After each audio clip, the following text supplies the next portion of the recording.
저는 서울대학교 수학연구소에 근무하고 있는 정갑균이라고 합니다. 우선 발표에 앞서 초청해 주신 한국연구재단과 금요일의 과학터치 모든 관계자분들께 감사의 말씀을 드리도록 하겠습니다.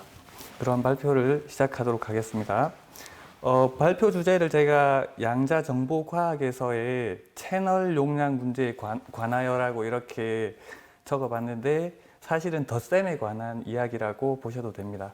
우리가 덧셈은 너무 익히 잘 알고 있다라고 생각하지만 사실은 그 양자정보과학 혹은 양자컴퓨팅에서는 그렇게 쉬운 문제가 아닙니다. 사실은 우리가 알고 있는 덧셈 같은 경우도 그 수학에서 말하는 덧셈도 그냥 쉽게 이렇게 할 수 있는 게 아니거든요. 이탈리아의 수학자 페아노라는 분이 어떤 공리를 만들고 그 공리에 따라서 이렇게 덧셈이라는 걸 정의하고 그런 식으로 하게 되는데 쉬운 문제가 아닙니다. 그런데 이 양자 컴퓨팅 혹은 양자 정보과학에서는 그거보다도 더 어렵다라는 걸 그러니까 아실 수가 있는데 그 부분을 제가 소개를 드리려고 합니다. 자, 제가 발표할 그 내용은 다음과 같이 준비를 해봤는데요. 우선 연구의 배경인 계산기의 간략한 역사와 정보통신 이론을 누가 만들었는지 이제 그거에 대해서 소개를 드리고 그리고 본론으로 넘어가기에 앞서서 양자정보 이론의 기초 요소가 되는 것들을 소개를 드리도록 하겠습니다. 그 안에는 대표적으로 양자 상태가 무엇인지, 양자 채널이 무엇인지, 그리고 큐비트라는 개념을 알아야 되고 양자 중첩과 양자 얽힘에 대한 이런 개념들을 알아야 되는데 깊이 있게 설명할 수는 없지만 제가 간략한 선상에서 소개를 드리도록 하겠습니다. 그리고 여러분들이 양자 컴퓨터나 양자 컴퓨팅 같은 말들을 요즘은 자주 들을 수가 있게 되는데 사실 양자 컴퓨터라고 하는 것은 기존의 컴퓨터도 그 양자 역학적인 현상을 사용하기는 하지만 지금 말하는 센스에서의 양자 컴퓨터라고 하는 것은 이 양자 중첩과 양자 얽힘 현상을 이용하는 그런 컴퓨터를 양자 컴퓨터라고 생각을 하시면 됩니다. 그래서 간략하게 양자정보이론의 배경을 소개를 드리고 그리고 초가산성 약 10년 전쯤에 이런 현상이 발견이 되었는데 말 그대로 덧셈이 성립하지 않는다라는 이제 그런 내용에 대해서 지금부터 말씀을 드리려고 합니다.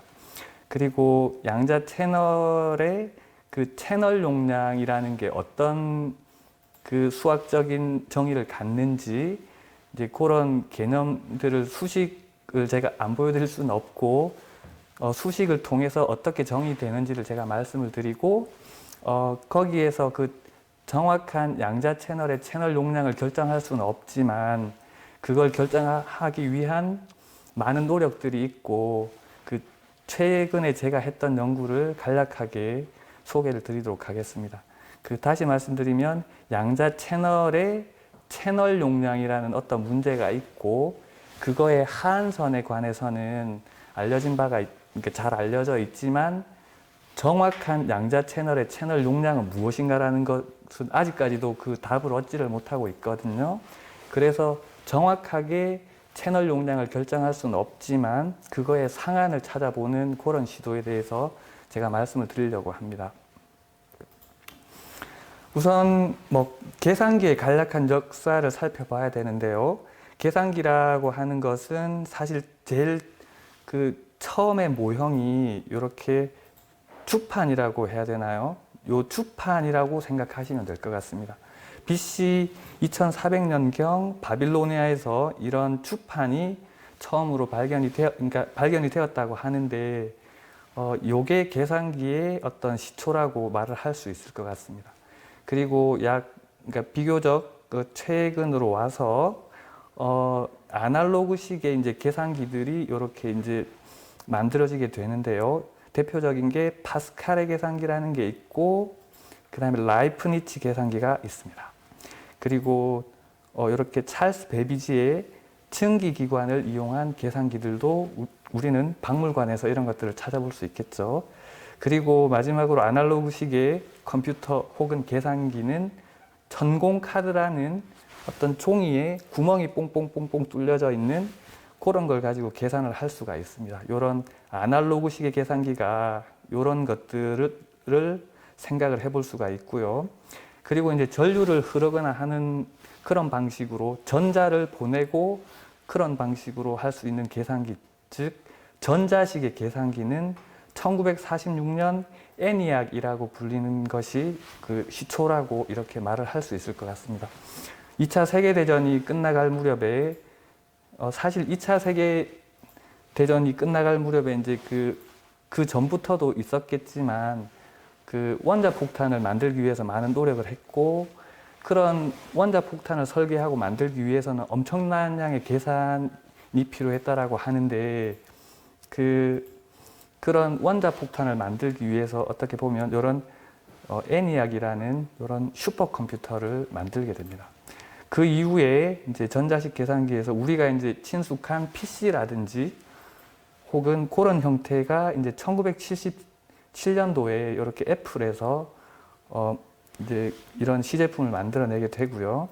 그리고 IBM에서 1981년도에 이런 PC를 이제 만들어서 상용화를 하게 됩니다. 그리고 이제 시간이 조금 더 지나서 현재에는 우리가 잘 알고 있는 이런 노트북이라든지 이런 핸드폰도 컴퓨터라고 볼 수가 있습니다. 이런 식으로 제가 간략하게 그 계산기의 역사, 이제 사실은 여기 전자식의 컴퓨터부터 우리가 이제 컴퓨터라고 이제 말을 이렇게 붙일 수 있을 것 같습니다.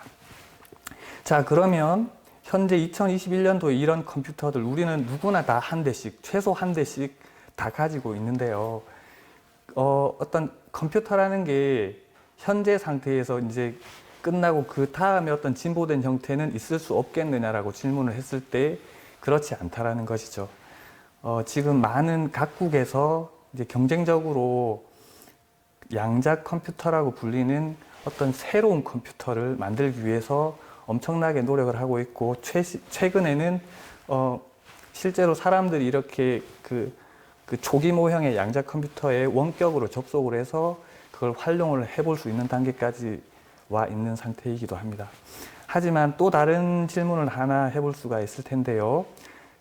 뭐 그냥 단순하게 생각해서 계산기가 이렇게 발전함으로 해서 인류의 어떤 삶의 혜택이나 뭐 이런 편리함 같은 것들이 많이 커진 건 사실이지만 그렇다고 이렇게 왼쪽에 있는 오스트랄로피테쿠스 시대에서의 어떤 삶의 행복도와 양자 컴퓨터 같은 게 이제 앞으로 나오게 될 텐데 이때의 삶의 행복도 중에서 어떤 삶이 더 행복한 거냐라고 묻는다면 그거에 답하기는 조금 곤란할 것 같습니다. 물론 계산기가 발전하면 발전할수록 우리의 삶이 더 편해지고 그러는 건 사실이지만 행복은 또 다른 문제인 것 같습니다. 오늘 제가 말씀드릴 내용의 키워드가 어떻게 보면 소통, 우리가 많이 사용하는 단어죠. 소통 혹은 통신이라는 건데 영어로는 커뮤니케이션이라고 이렇게 쓰고 그런데 양자정보이론에서 제가 말씀드리고자 하는 곳에서는 요 채널이라는 용어를 써서 제가 설명을 드리도록 하겠습니다. 뭐 통신 혹은 소통, 커뮤니케이션이라고 하는 거는 다양한 형태가 있을 수 있겠죠. 이렇게 미국 대통령의 연설이라든지 그리고 이렇게 두 꼬마가 이렇게 이야기를 하는 것도 커뮤니케이션으로 이해를 할 수 있을 것이고 그리고 이렇게 사실 여기 칠판은 아니지만 뭐 칠판 같은데 뭔가 문자를 남겨서 나의 의사를 혹은 나의 뭔가 그런 걸 전달을 할 수도 있을 겁니다. 그리고 이렇게 쐐기 문자를 통해서 이렇게 뭔가 통신을 할 수도 있을 거고 그 다음에 편지 같은 것도 있을 수 있겠죠. 그리고 이제 우리가 잘 아는 통신 기계 중에서 대표적인 것들은 역시 스마트폰, 그리고 노트북, 우리가 인터넷이 없으면 안 되죠. 인터넷 같은 것들을 그 현대적인 형태의 어떤 커뮤니케이션 시스템 이렇게 이해를 할 수도 있을 것 같습니다. 그리고 물리적으로는 그냥 뭐 이렇게 오른쪽에 있는 광 케이블 같은 걸 이용해서 하는 거는 너무 일상화가 되어 있고 물론 인공위성도 마찬가지고요. 이렇게 물리적으로 이런 시스템들을 이용해서 이렇게 우리는 통신을 아주 원활하게 잘할 수 있는 그런 시대를 살고 있다라고 말씀을 드릴 수가 있을 것 같습니다. 자, 그러면 정보이론은 누가 만들었느냐? 다르게 제가 말을 해보겠습니다. 우리가 이렇게 스마트폰이나 노트북, 인터넷 같은 거를 사용할 수 있는 시대가 왔는데 이게 가능한 이유가 바로 클라우드 셰넌이라고 불리는 요 정보이론 학자께서 정보이론을 창시하셨기 때문에 우리가 인터넷도 쓸 수 있고 스마트폰도 쓸 수 있는 그런 아주 엄청난 시대를 살고 있는 것입니다. 이 셰넌 선생님께서 만들어낸 이론은 두 가지가 있는데 하나는 데이터의 압축 정리라고 불리는 것이 있고 하나는 노이즈 채널 코딩 정리라고 불리는 이런 정리가 있습니다. 오늘 제가 말씀드리려고 하는 부분이 노이즈 채널 코딩의 양자화된 버전을 말씀을 드리려고 하는 거고, 여기서 노이즈라고 하는 것은 저희가 커뮤니케이션을 주고받고 할 때 어떤 외부에서 잡음이 들어오거나 뭐 컴퓨터용어로 말씀을 드린다면 뭐 렉이 걸린다거나 이런 것들을 노이즈라고 생각을 할 수 있을 것 같습니다. 그래서 이런 노이즈가 있다 하더라도 우리는 뭔가 정보를 그러니까 의사소통을 잘할 수 있게 만든 그 이유가 바로 이 셰넌 선생님께서 이렇게 두 가지 정리를 만들었기 때문에 우리가 이렇게 아주 하여튼 윤택한 삶을 살게 된 거다라고 이렇게 볼 수 있을 것 같습니다. 자, 그러면 양자정보이론으로 이제 넘어가서 좀 제가 이야기를 진행해 보도록 하겠습니다. 우선 양자정보이론의 가장 기초가 되는 게 양자 상태라는 게 무엇인가라는 걸 알아야지 이제 일을 이제 진행을 할 수가 있게 되는데, 양자 상태라는 건 물리학과나 이런 데서 어렵게 이제 그렇게 접근을 할 수도 있지만 수학적으로는 아주 간단하게 이렇게 생각을 해볼 수가 있습니다. 예를 들어서 양자 상태의 수학적 정의가 무엇이냐라고 묻는다면 특별한 게 아니고 어떤 행렬이라고 생각을 하시면 됩니다. 행렬인데 특별히 어떤 행렬이냐 하면 두 가지의 조건을 만족을 하면 되는데, 하나는 행렬의 트레이스 혹은 자취합이라고 불리는 값이 1이 되면 되고요.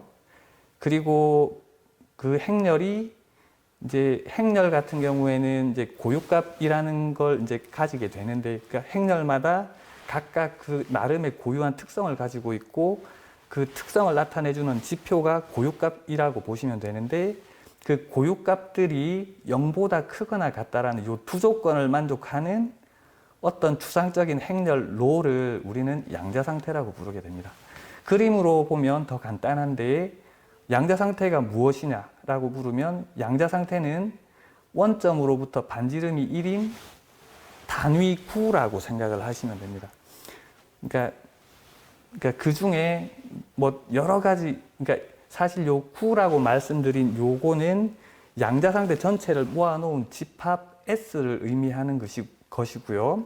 그리고 그 중에 특별한 양자 상태 하나를 콕 이렇게 찍었을 때 요게 이제 어떤 우리가 뭐 혹은 우리가 생각할 수 있는 어떤 하나의 양자 상태라고 보시면 됩니다. 그 중에서 특히 이 반지름이 1인 구의 껍데기에 해당하는 부분을 우리는 순수 양자 상태라고 부르게 됩니다. 그리고 이 껍데기의 안쪽에 있는 부분들을, 그러니까 이 껍데기 안쪽에 있는 특정한 포인트 하나, 그거를 우리는 혼합 양자 상태라고 부르게 됩니다.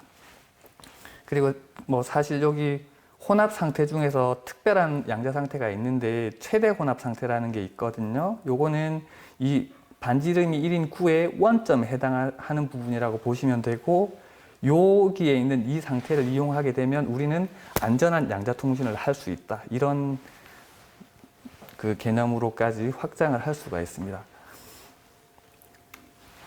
자, 행렬을, 그러니까 중학생들도 계시다고 하니 행렬에 대해서 간략하게 설명을 드릴 텐데요. 물론 지금은 고등학교에서도 행렬에 대한 개념을 배우지 않는다라고 제가 그렇게 들었습니다만, 행렬이라는 건 뭐 특별한 게 아니고 어떤 숫자들을 정사각형 혹은 직사각형 형태로 배열을 해 놓은 것들을 행렬이라고 보시면 됩니다. 이렇게 제가 4가지의 행렬을 이렇게 적어 봤는데요. 이 중에서 양자 상태의 앞에서 말씀드린 2가지 조건을 정확하게 만족하는 양자 상태는 M4인 요 4번째 행렬밖에는 사실은 없습니다. 요런 첫 번째 경우는 대각선을 합했을 때 그 값이 2가 되기 때문에 양자 상태가 되지는 않고요. 그래서 그렇지만 요 M4라는 행렬은 정확하게 양자 상태의 조건을 만족하게 됩니다. 그리고 양자 채널에 대한 개념을 간략하게 소개해 드릴 텐데요. 제가 양자 상태에 대한 이야기를 했고, 양자 채널은 무엇이냐? 어떤 양자 상태를 다른 양자 상태로 보내는 그냥 함수라고 생각을 하시면 됩니다. 그러니까 양자 상태를 다른 양자 상태로 보낸다. 그 의미는 여기에 있는 요 양자 상태가 앞에서 말씀드린 그 2가지의 양자 상태의 조건을 만족했다면 채널을 통해서 나온 아웃풋에 해당하는 로 프라임이라는 것도 양자 상태의 그 조건, 2가지 조건을 만족하면 된다는 것이죠. 그런데 고전 채널 같은 경우는, 그러니까 사실 고전이라는 말이 조금 애매하긴 하지만 어쨌든 우리가 알고 있는 이런 커뮤니케이션 시스템을 그냥 제가 편의상 고전 채널이라고 부르도록 하겠습니다. 그럼 고전 채널 같은 경우는 고전 정보를 채널로 보내고 고전 정보를 이렇게 아웃풋으로 출력하는 이 방법밖에 없지만 양자 채널 같은 경우는 다양한 게 존재를 할 수가 있습니다. 즉 우리가 보내고자 하는 정보가 고전 정보일 수도 있고 양자 정보일 수도 있고 비밀 정보일 수도 있고 혹은 다양한 형태의 정보를 요 양자 채널로 보내는데 어떻게 보내느냐, 고전 정보라 할지라도 이렇게 인코딩을 양자 상태에 잘 해서 양자 채널로 보내고 이제 아웃풋 출력 양자 상태를 얻은 다음에 디코딩을 해서 고전 정보를 얻는 이런 방식으로까지 할 수 있기 때문에 여기 밑에 기술되어 있는 고전 채널과는 확연히 다른 더 많은 그러니까 포텐셜, 가능성을 가지고 있는 그런 채널이라고 보시면 될 것 같습니다. 그리고 이제 양자 채널은 양자 상태를 다른 양자 상태로 보내는 수학적인 함수라 그랬고, 그러면 양자 채널 용량 혹은 채널 용량이라는 것은 무엇인가에 대해서 간략하게 설명을 드리도록 하겠습니다. 채널 용량이라는 건 뭐냐 하면 어떤 입력 정보가 있을 거고 채널로의 입력 정보가 있을 거고 채널을 통과하고 난 다음에 출력 정보가 있을 텐데요. 그거의 최대값이라고 보시면 됩니다.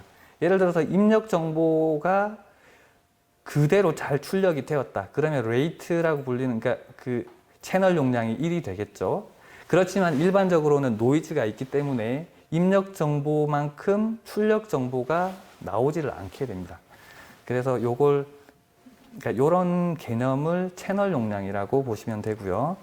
그러니까 모든 고전 채널 같은 경우에는 채널 용량이 항상 덧셈이 성립합니다. 예를 들어서 어떤 3이라는 고전 정보를 고전 채널, 1번 고전 채널이 3을 그대로 뱉어냈다면 이 채널, 고전 채널, 1번 고전 채널의 그 채널 용량은 1이 되겠죠.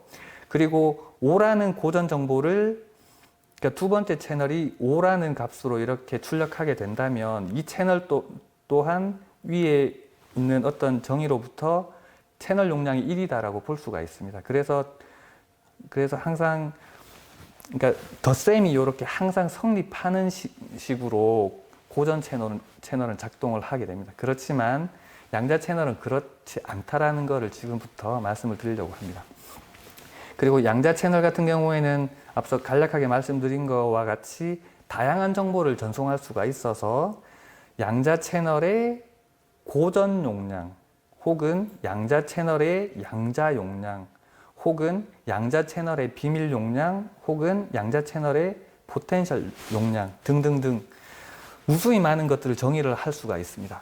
그렇지만 오늘은 간략하게 양자 채널의 고전 용량, 즉 양자 채널을 이용해서 고전 정보를 보낼 건데 양자 상태로 먼저 인코딩을 시키고 양자 채널로 보내고 양자 상태를 얻어내고 이제 최종적으로 고전 정보를 읽어내는 그런 세팅으로 진행을 하는 요 특별한 경우, 대해서만 간략하게 말씀을 드리도록 하겠습니다. 공식으로 넘어가기 전에 우선 최근에 초가산성, 즉 non-addivity라고도 부르고 super-addivity라고도 부르는데 한마디로 무슨 말이냐면 덧셈이 성립하지 않는 성질을 가지더라, 양자 채널은. 그런 결과가 약 12, 13년 전쯤에 있었는데요.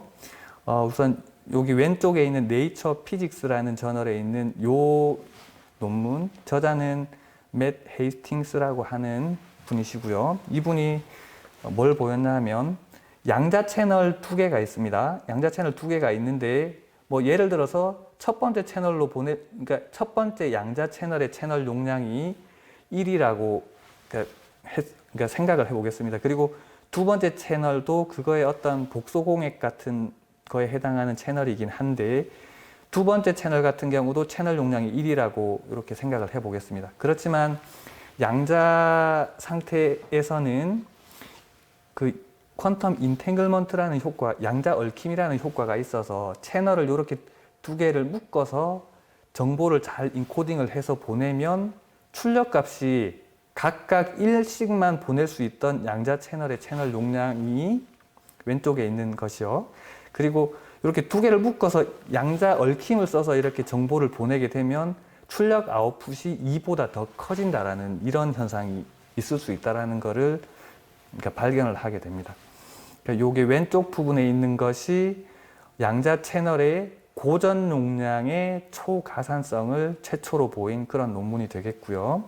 그리고 오른쪽 윗부분에 조그맣게 있는 이 부분은 사이언스에 실린 논문인데 양자 채널로 양자 정보를 보내고자 했을 때도 이렇게 그 초가산성이라는 성질이 보여진다라는 걸 보였고 밑에는 피지컬 리뷰 레터라고 하는 아주 뭐 좋은 저널에 실렸는데 요거 같은 경우는 양자 채널로 비밀 정보를 보내고자 할 때도 이렇게 초가산성이 성립한다라는 것을 보였습니다. 거의 다 비슷비슷한 시기에 보였던 거고 이 왼쪽 논문 네이처 피직스에서 보인 정확한 내용은 가운데 있는 빨간 부등식을 증명을 했다라고 보시면 됩니다. 즉 채널을 두 개를 다 썼을 때와 각각의 채널을 썼을 때 뭔가 차이가 나는데 요게 채널 커패시티 용어로 이렇게 여기에 이제 S민이라고 되어 있는 건 제가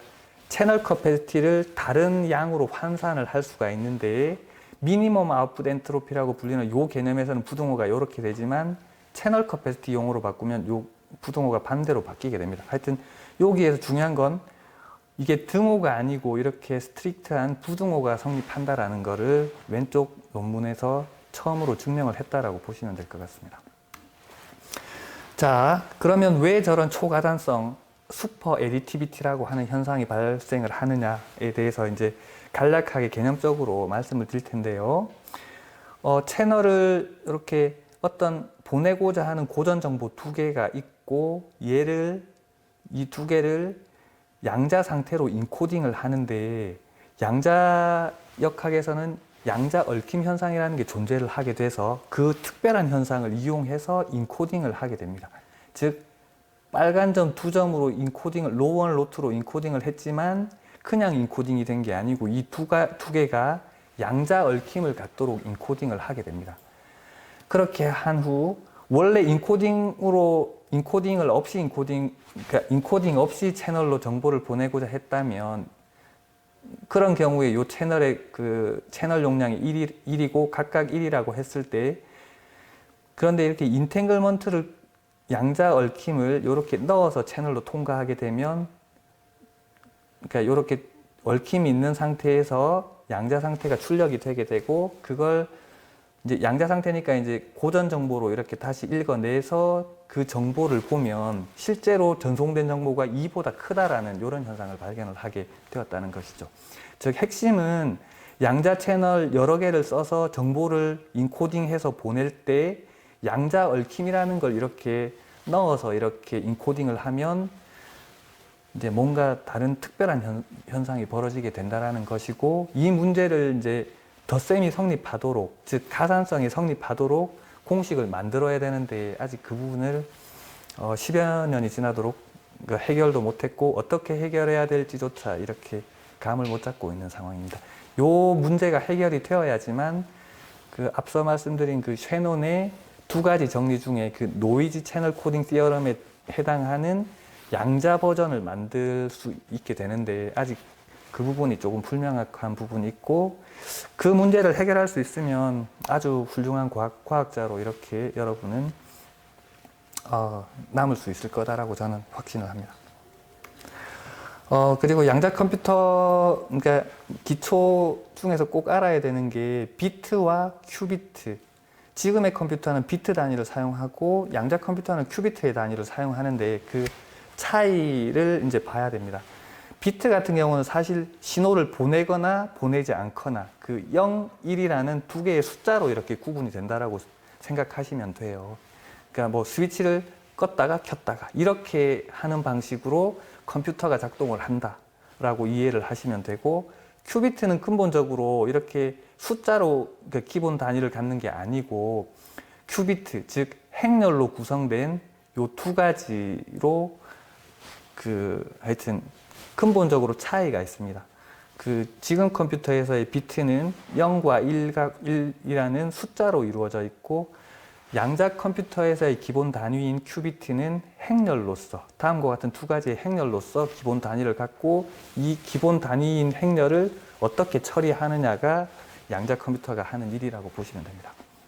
즉 왼쪽에 있는 것처럼 지금의 컴퓨터는 0, 1 스위치를 켜거나 끄거나 이런 방식으로 작동을 하는 반면 양자 컴퓨터는 0, 1만 있는 게 아니고 그 중간에 있는 모든 상태들이 다 가능하게 됩니다. 앞서 간략하게 말씀드렸던 중첩 현상 때문에 이런 게 가능한데요.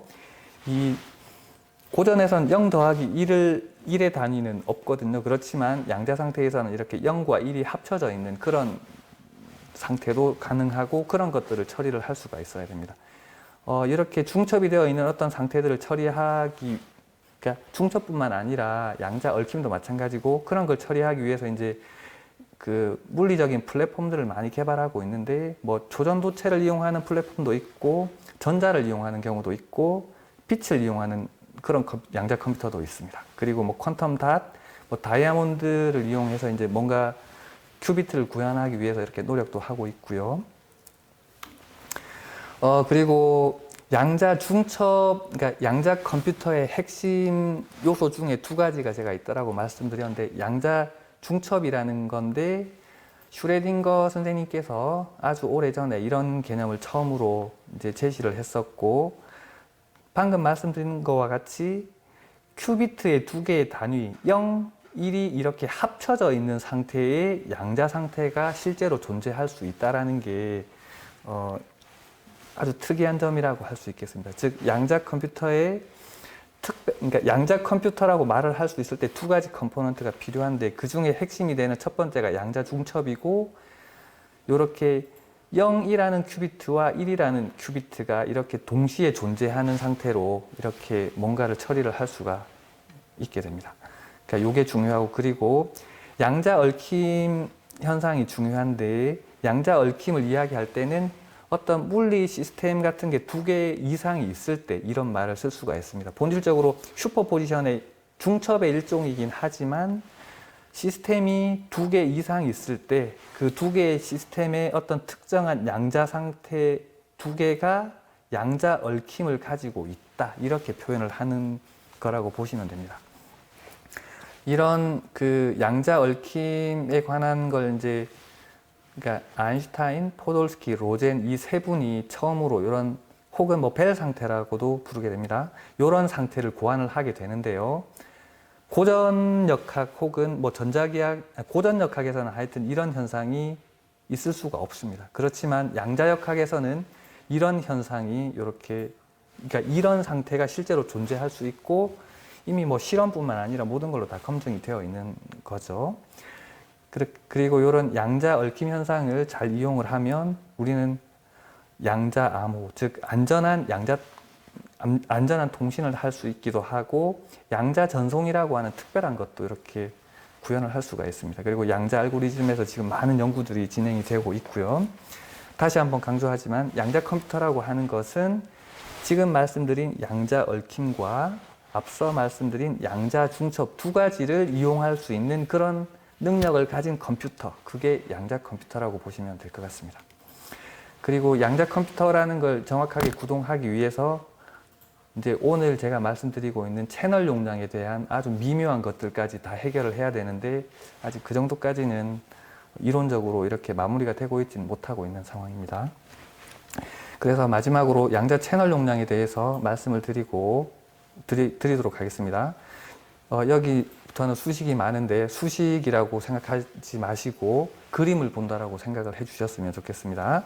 자, 우선 양자 채널 용량의 어떤 문제를 이제 정의를 하기 위해서 어떤 수학적인 양이 필요한데요. 우선 홀레보 용량이라는 어떤 개념이 필요합니다. 즉, 그러니까 홀레보 정보라는 걸로부터 이렇게 공식을 만들게 되는데 어떤 양자 상태 로가 주어져 있을 때 그 양자 상태로부터 우리가 뽑아낼 수 있는 정보의 양이 얼마인가를 이렇게 말을 해주는 양이고요.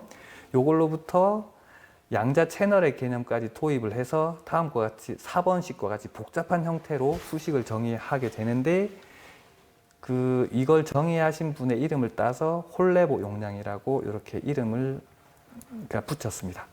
즉 양자 채널 n이라는 게 주어져 있고 거기로 어떤 정보를 보냈을 때 그 양자 채널 n의 채널 용량은 이거일 거다라고 이제 홀레보 선생님께서 처음으로 제시를 하셨고요. 그런데 그러니까 채널 용량을 정의할 때는 하나의 채널만 가지고 정의할 수 있는 게 아니거든요. 그래서 여러 채널에 대한 어떤 평균 같은 걸 내는 방식으로 이제 용량을 정의를 하고 그 두 개가 같을 때 이제 덧셈이 성립한다 이렇게 말을 하는 건데요. 그래서 다른 양이 하나가 더 필요합니다. 예를 들면 그러니까 고전 용량이라고 하는 건데 이 홀레보 커패시티 그러니까 양자 채널을 여러 개의 양자 채널을 써서 거기에서 홀레보 용량에 해당하는 요 값을 계산한 다음에 평균을 해주는 요런 식의 정의가 필요하게 됩니다. 그런데 이제 요렇게 두 가지의 수식을 정의하고 났을 때 그러면 홀레보 용량과 정규 홀레보 용량이라는 게 본질적으로 동일한 거냐라고 이제 질문을 던질 수 있겠는데요. 고전에서는 항상 등호가 성립합니다. 고전 채널에서는. 그렇지만 양자 채널에서는 일반적으로 이게 성립하지 않는다라는 게 제가 앞서 보여드린 그 세 가지의 그 논문의 이해가 된다라고 보시면 될 것 같습니다. 즉, 이렇게 채널을 여러 개를 썼을 때는 양자 얽힘이 있는 상태로 인코딩을 해서 정보를 보낼 수 있기 때문에 더 많은 정보를 보낼 수가 있게 되거든요. 그래서 일반적으로는 오른쪽이 더 크다라는 게 앞서 말씀드린 논문들의 결과라고 보실 수가 있겠습니다. 그리고 그런 결과를 주는 거의 핵심은 역시 양자 얽힘이라는 녀석이 그런 그 효과를 주게 되고요.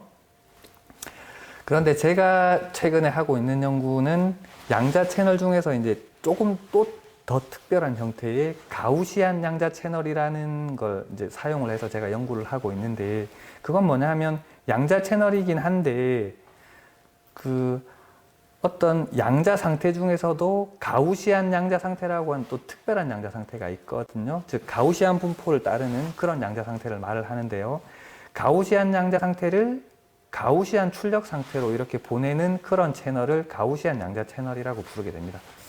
그리고 이럴 때 노이즈는 가우시안이든 아니든 상관이 없지만 어떤 노이즈가 이렇게 들어오고 있는 상황이고 그때 이런 가우시안 양자 채널이 정보를 얼마나 잘 전달할 수 있겠느냐 이런 연구에 초점을 맞춰서 하고 있는데요.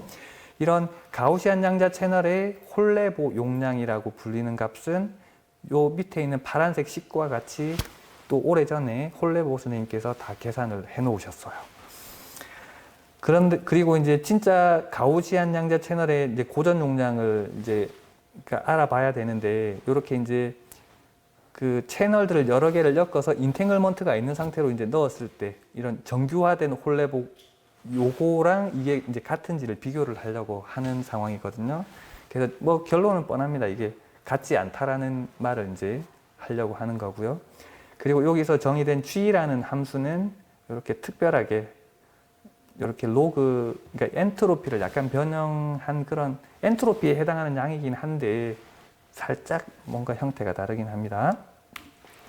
자, 또 이상한 그림이 나왔는데 그러면 앞서 말씀드린 요 홀레보 용량과 정규 홀레보 용량 혹은 고전 홀레보 용량이라고 불리는 이 두 가지의 값이 같은지 아닌지를 이제 따져봐야 되는데요. 같으면 덧셈이 성립하는 거고 그렇지 않으면 이제 초가산성이 발생을 하게 되는 것이죠. 하여튼 요 고전 용량을, 그러니까 물론 가우시안 채널에서 요 고전 용량을 앞서 공식대로 쭉 쓰고 이렇게 뭐 수학적인 테크닉들에 의해서 부등호를 잡고 이렇게 할 수가 있습니다. 그래서 이제 최종적으로 여기에 있는 리미트가 있고 미니멈이 있는 요 식을 완벽하게 계산을 할 수 있으면 우리는 가우시안 양자 채널의 고전 용량을 완벽하게 계산을 할 수 있는데 문제는 여기 파란색 부분에 이거를 아직까지 계산할 수 있는 그 수학적인 방법을 저희는 알고 있지를 못해요.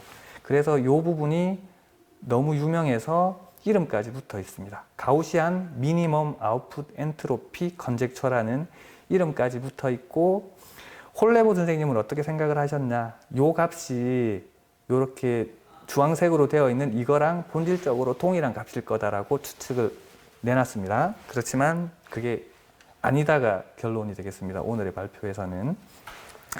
그래서 그러니까 다시 조금 정리를 하자면 앞쪽으로 조금 돌아가 보겠습니다. 여기서 가우시안 양자 채널의 홀레보 용량은 다음과 같이 정의가 되어 있고 여기 그러니까 고전 용량 혹은 정규 홀레보 용량이라는 게 요 추측을 만족하게 되면 본질적으로 덧셈이 성립하는 것인데 그러니까 실제적으로 그렇지는 않거든요. 다시 말씀드리면 컨젝처가 틀렸다라는 의미가 되거든요. 그래서 그거를 컨젝처가 틀렸다라는 말은 정확하게 지금 양자 채널의 채널 용량을 결정할 수 없다라는 말로도 이해를 할 수가 있고, 자, 이런 상황에서 정확하게 양자 채널의 채널 용량을 찾을 수 없다면 그러면 근사적으로라도 구해보자. 로우어 바운드, 하한은 알려져 있지만 상한이라도 적당히 잘 잡아서 그 어떤 양자 채널의 그 채널 용량이 어느 정도에 있을지를 예측이라도 해보자라는 그런 시도로서 양자 엔트로피 거듭 제곱 부등식이라는 걸 도입을 하게 됩니다. 이제 고전 정보 이론에서는 좀 많이 알려져 있지만 양자 쪽에서의 이 엔트로피 거듭 제곱 이니퀄리티는 아직도 알려진 게 많지도 않고, 그러니까 더 풀어야 될 숙제가 많은 상황이긴 합니다. 그냥 그러니까 물리적인 의미로만 보자면 어떤 거냐 하면 두 개의 어떤 양자 상태, 가우시안 양자 상태 로 X와 로 Y라고 하는 어떤 양자 상태 두 개가 빔 스플리터, 빔 분산기라고 하는 것으로 이렇게 들어가서 혼합이 되게 됩니다. 혼합이 된 다음에 출력 값으로서 양자 상태, 가우시안 양자 상태 로 Z가 출력이 되는 상황에서 그때의 엔트로피는 어떻게 되느냐라는 이제 질문인데, 쉐논 선생님도 이걸 예전에 보이셨고, 그래서 결론적으로 어떻게 되냐 하면 출력 값의 엔트로피, 즉 로 X와 로 Y가 적당히 그러니까 혼합이 된 다음에 되고 난 후에 엔트로피 S가 각각의 엔트로피의 어떤 합보다 항상 크거나 같게 된다라는 부등식을 증명을 하게 됩니다.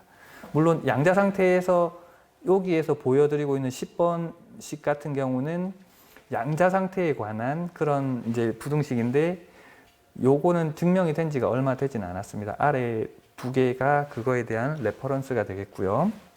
그래서 요런 양자 엔트로피 거듭 제곱 부등식을 잘 활용할 수 있으면 우리가 비록 양자 채널의 정확한 채널 용량을 결정할 수는 없지만 근사적으로 대략 어느 정도 선에서 채널 용량이 결정이 될 수 있을 것이다 라는 거를 그러니까 조금 더 명확하게 알 수는 있다라는 것이죠.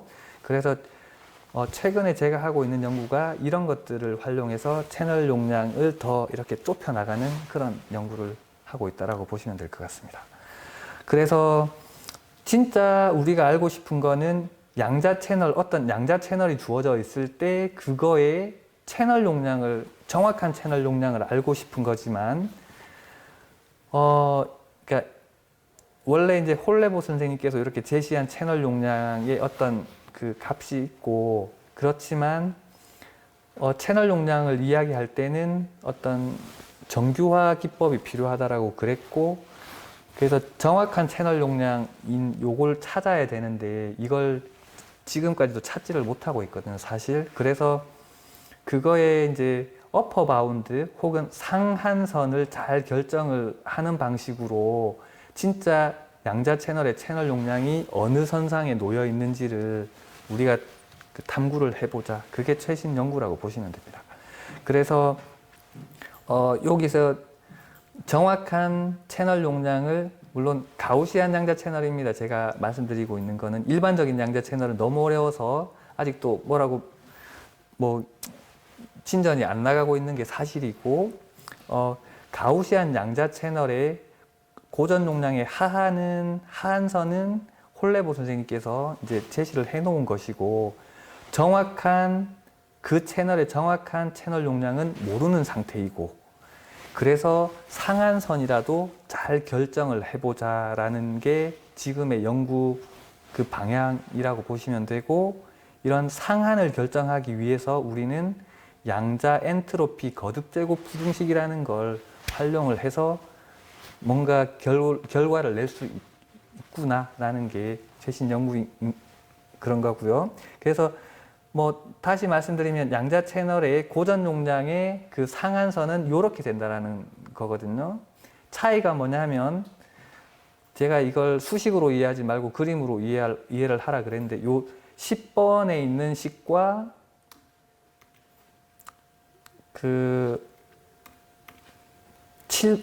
여기 7번 위에 있는 이 홀레보 용량의 그 차이를 보시면 되는데, 그 하한선 혹은 홀레보 용량은 1-타우라고 하는 녀석이 G라는 함수 안쪽에 있게 되지 않습니까? 그런데 가우시안 미니멈 아웃풋 엔트로피의 추측 같은 경우도 역시 똑같이 이렇게 될 거다라고 추측을 했는데, 실제로는 그렇지 않고 1-타우라고 하는 값이 G라는 함수 바깥쪽으로 튀어나가 있다라는 걸로 이렇게 이해를 할 수가 있습니다. 그래서 실제로 가우시안 양자 채널의 채널 커패시티는, 그러니까 아직도 정확하게 결정이 된 건 아니지만, 다음에 보여드릴 그림에서처럼 여기 빨간색 선으로 되어 있는 것은 홀레보 용량이 되겠습니다. 홀레보 용량이고, 그리고 여기서 빨간 선과 이 점선으로 되어 있는 요 선상 어디엔가 주어진 양자 채널에 정확한 커패시티가 있을 텐데, 그걸 찾지는 못하고 있는 상황이고, 이제 그러니까 다른 과학자분들도 이런 걸 찾기 위해서 부단히 노력을 하고 계신데 여전히 찾지는 못하고 있습니다. 하여튼 요 선상 어디엔가에 놓여 있긴 할 텐데, 이 밴드 안에 놓여 있긴 할 텐데 어딘지는 모르는 거고, 앞서 소개한 퀘니그와 스미스라는 요 분들이 했던 부분은 여기 이제 연두색으로 되어 있는 라인으로 이제 결론을 찾기는 했었고요. 저는 조금 더 멀리 있게 이렇게 파란색으로 된 걸로 이렇게 결과를 찾긴 했는데, 요게 차이가 왜 나냐 하면, 기존에 요 분들이 하셨던 연구는 그냥 특별한 어떤 가우시안 양자 상태를 또 다룬 거고, 저는 약간 더 일반적인 세팅으로 가우시안 상태를 바꿔치기 했을 때 요렇게, 즉 가우시안 상태에서의 양자 얽힘 같은 현상을 조금 더 제가 반영을 해서 했다라고 보시면 될 것 같습니다. 그렇게 하니까 이런 결과들이 나왔었습니다. 여기에 2019년도, 2020년도를 통해서 제가 했던 연구들 중에서 여기에 있는 그림 AB는 고전 용량에 관한 연구 결과인 거고요.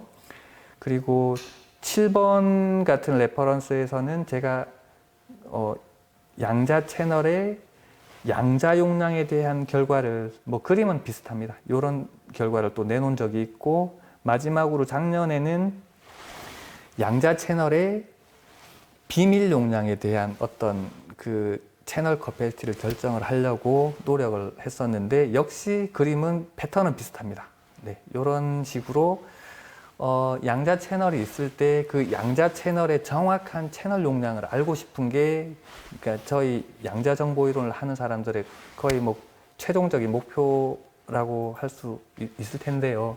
그걸 결정하는 게 너무 어려워서, 그러니까 오늘도 제가 이렇게 수식을 통해서 소개할 수밖에 없었던 이유가, 뭐 다른 개념적으로도 설명을 할 수는 있었겠죠. 그렇지만 그렇게 하는 것보다 정확하게 풀어야 될 수식이 뭔지를 보여줌으로 해서 여러분들이 그런 걸 도전을 하고 좋은 결과를 낼 수 있기 바라는 바람에서 그렇게 준비를 해보았습니다.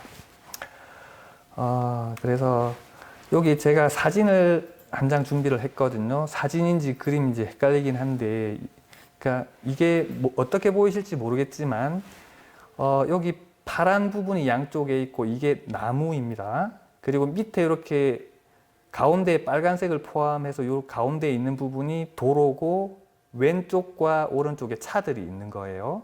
그리고 여기 가운데 흰색으로 이상하게 점들이 찍혀 있는 이게 보이는데, 이게 서울대학교 중앙도서관이에요, 사실은.